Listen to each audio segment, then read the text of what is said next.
Shri Rajaram inter college Tariyari कराकर जौनपुर संस्था के ऑनलाइन कक्षा के पठन पाठन कार्यक्रम में आप सभी छात्र छात्राओं का स्वागत है।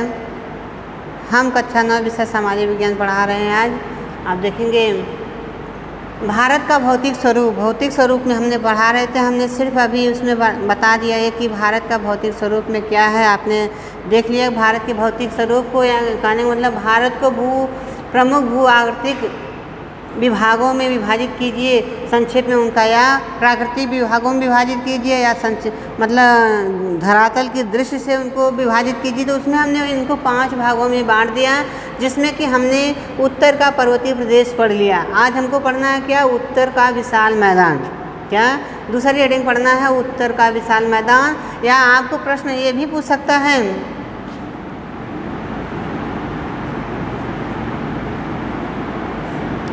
भारत में उत्तर के विशाल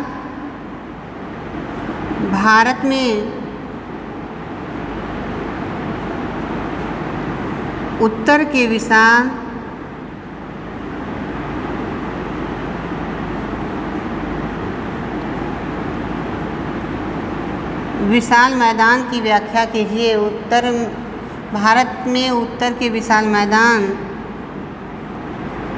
की व्याख्या कीजिए, या संक्षेप में वर्णन कीजिए, व्याख्या कीजिए। अलग से प्रश्न ये भी पूछ सकता है कि भारत में उत्तर के विशाल मैदान की व्याख्या, उत्तर के विशाल मैदान की व्याख्या कीजिए, संक्षेप में वर्णन कीजिए। या तो हमने कहा कि बताए थे अगले प्रश्न में कि आपको ये भी पूछ सकता है, भारत को भू आकृतिक विभागों में विभाजित करते हुए किसी एक का संक्षेप में वर्णन कीजिए। या ये भी पूछ सकता है, भारत को धरातल की दृष्टि से विभाजित करते हुए उनकी विभाजित कीजिए तथा उत्तर की विशाल मैदान की व्याख्या कीजिए। तब आपको क्या करना होगा, हमने शुरू में बता दिया। जो प्रस्तावना टाइप हमने बताया था उसको लिखने के बाद आपने उत्तर के विशाल मैदान की व्याख्या करेंगे। ठीक है, तो उत्तर की विशाल मैदान की व्याख्या देखिएगा आप।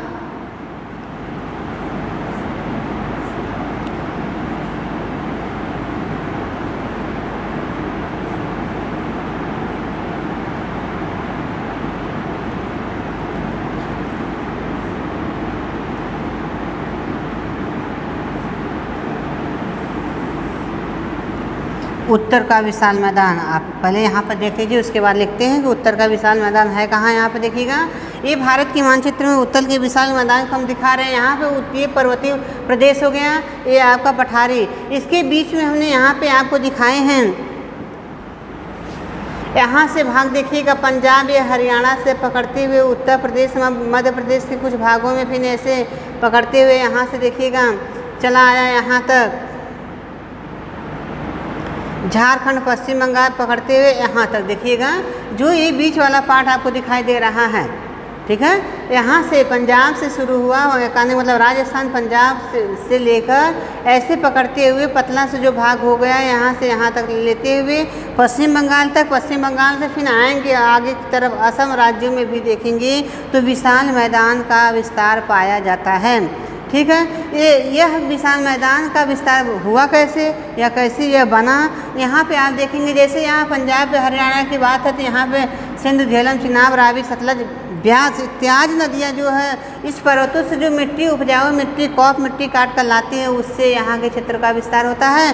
बाकी जैसे हम पूरब की तरफ बढ़ते हुए चले जाते हैं, वहाँ पर देखते हैं, जैसे यहाँ से आप देखिएगा उत्तराखंड के ऊपर, जैसे यहाँ गोमुख से यमुनोत्री, गंगोत्री और यमुनोत्री से आप देखेंगे, जैसे यहाँ से गंगा जी निकलती है ऐसे ऐसे करके यहाँ से जाकर बंगाल की खाड़ी में मिल जाती है। यहाँ से फिर देखिएगा यहाँ से यमुना जी निकलती है, यहाँ से निकलने के बाद यहाँ की इलाहाबाद में मिल जाती है, ऐसे ऐसे करके चली जाती है। फिर यहाँ से ऊपर से देखिएगा घाघरा, यहाँ से देखिएगा गंडक, यहाँ से देखिएगा कोसी, ऐसे ऐसे तमाम ऊपर से नदियाँ आती हैं। यहाँ से देखिएगा ये सोन नदी, यहाँ से बेतवा नदी, यहाँ से मतलब कहने मतलब दक्षिण भारत से भी नदियाँ जाती है, दक्षिण से भी नदियाँ जाती है, उत्तर से भी नदियाँ आती हैं। ये नदियाँ क्या करती हैं, अपने बहाव के माध्यम से कोमल जो मिट्टियाँ होती हैं वह मिट्टी काट कर ला कर बिछा देती हैं, जिससे एक विशाल मैदान का निर्माण हो जाता है। यह जो मैदान होता है बहुत ही उपजाऊ होता है।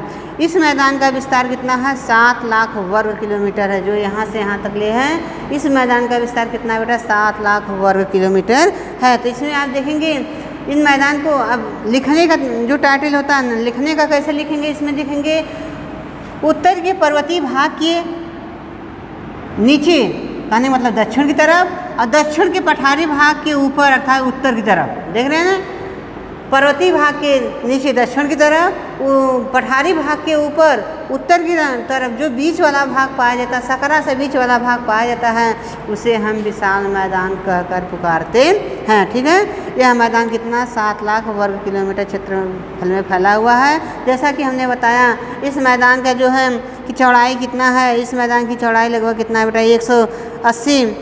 150 किलोमीटर, कहीं कहीं 150 किलोमीटर है तो कहीं 180 किलोमीटर भी इसकी चौड़ाई पाई जाती है। और जो इसकी लंबाई यहाँ से यहाँ तक पाई जाती है वह कितना हमने बताया था? 2400 किलोमीटर।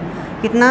2400 किलोमीटर। इस मतलब इस मैदान का विस्तार जो होता है 2400 किलोमीटर लंबा होता है। 150 से लेकर 480 किलोमीटर, मतलब कहीं कहीं चौड़ा 480 किलोमीटर तक उसकी चौड़ाई होती है। अब देखते हैं इस मैदान को हम 2 भागों में बांटते हैं। किसी किसी किताब में 3 भागों में बांटा है, किसी किताब में 2 भागों में बांटा है। आप यहाँ पर देखिएगा, जैसे ये पश्चिमी, यहाँ पर दे दिया पश्चिमी मैदान या पूर्वी मैदान, या दे देना पश्चिमी मैदान, मध्य का मैदान और या पूर्वी मैदान। 3 भागों में भी बांट सकता है। तो मुख्य रूप से जो प्रमुख रूप से आप देखिएगा कितना मुख्य रूप से आप मानिए कि दूसरे पार्ट में बांटा गया, 2 भागों में बांटा। ये मैदान 2 भागों में बांटा है। एक पश्चिमी भाग हो गया, दूसरा पूर्वी भाग हो गया। पश्चिमी भाग की क्या विशेषता होती है? आप यहाँ पर देखिएगा, उत्तर के विशाल मैदान जो बटा हुआ है,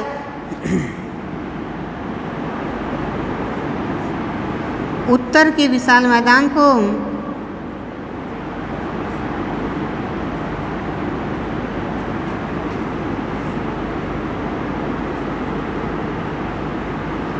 दो भागों में बांटा गया है।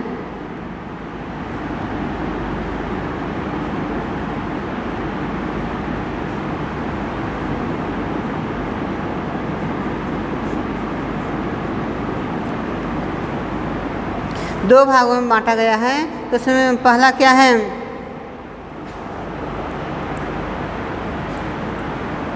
पहला देखेंगे क्या है? पश्चिमी मैदान।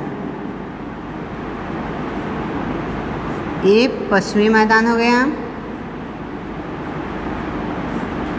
और दूसरा इसमें क्या है? पूर्वी मैदान।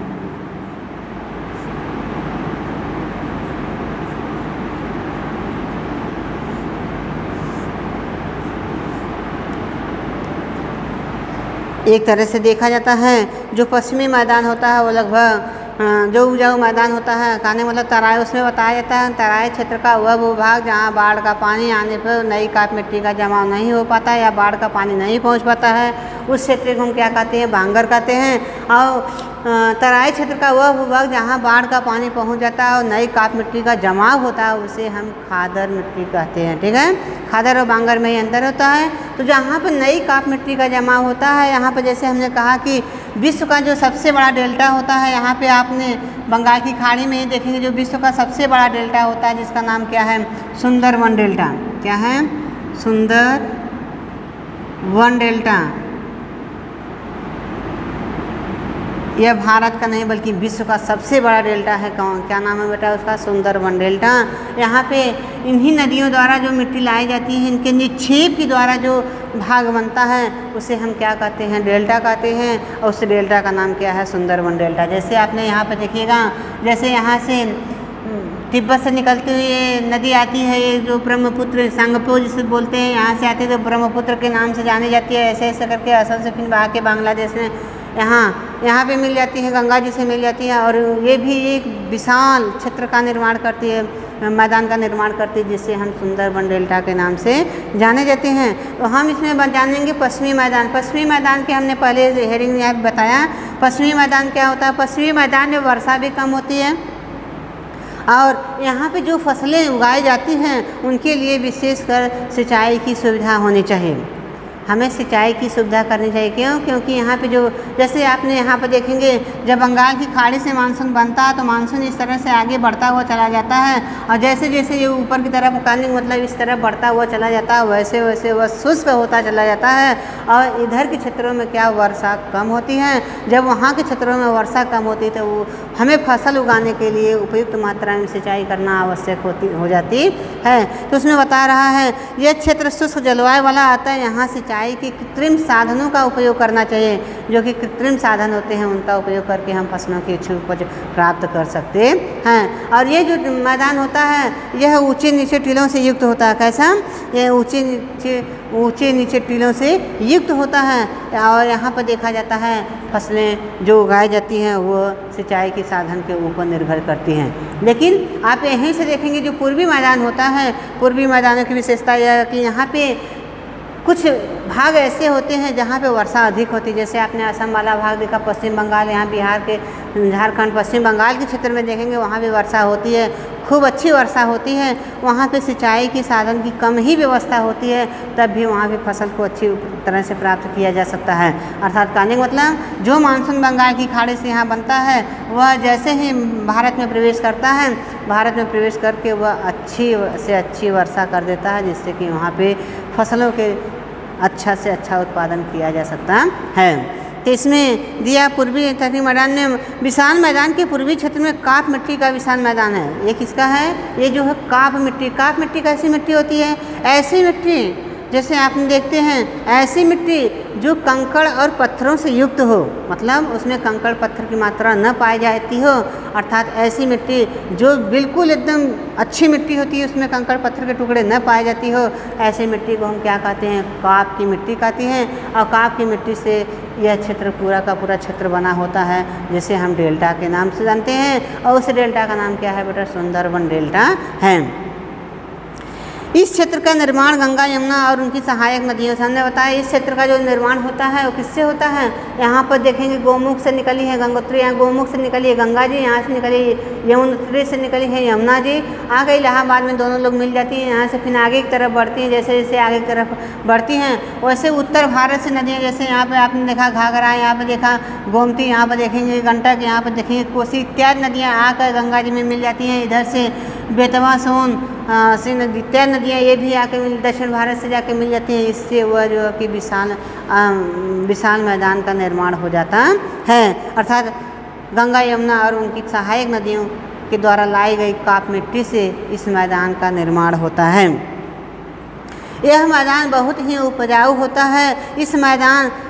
इस मैदान का कृषि की दृष्टि से अत्यधिक महत्व है। इस मैदान का देखा जाता है कृषि के दृष्टिकोण से बहुत ही महत्व होता है। अर्थात इसमें खेती अच्छी से की जा सकती है। जैसे आपने उसमें हमें बताया कि अच्छी से अच्छी खेती जो कि चावल की खेती उगा सकते हैं, गेहूं की अच्छी खेती उगा सकते हैं, गन्ना की अच्छी फसल उगा सकते हैं। यहाँ पर देखेंगे जो है जूट की अच्छी, पश्चिम बंगाल में जूट की अच्छी फसल उगा सकते हैं। तो इस तरह से देखते हैं कि बेटा यहाँ पे अच्छा से अच्छा फसल को उगा सकते हैं। अर्थात कहने का मतलब यहाँ पे अच्छी वर्षा हो जाती है।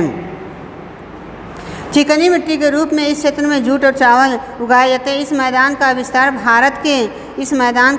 भारत के उत्तरी राजस्थान, दिल्ली, कहाँ पर देखिएगा, पंजाब, उत्तरी राजस्थान, यहाँ पर आएंगे हरियाणा, नीचे आएंगे उत्तर प्रदेश, यहाँ पर देखेंगे ऐसे आएंगे मध्य प्रदेश के कुछ क्षेत्रों में, फिर बिहार देखेंगे, बिहार में फिर यहाँ पे छत्तीसगढ़, यहाँ पे झारखंड, यहाँ पे बिहार, ये पश्चिम बंगाल से जाएंगे फिर असम के राज्यों में देखेंगे तो काप मिट्टी का विस्तार पाया जाता है। अतः इस तरह से हमारे क्या है समुद्र उत्तर के विशाल मैदान का निर्माण होता है। ठीक है, तो तथा असम राज्यों तक। अब हम कल पढ़ाएंगे आपको क्या तीसरा इसमें है क्या दक्षिण का पठार, जो कि दक्षिण का पठार आपको यहाँ पे पाया जाता है। अब इसको हम कल पढ़ाएंगे। ठीक है।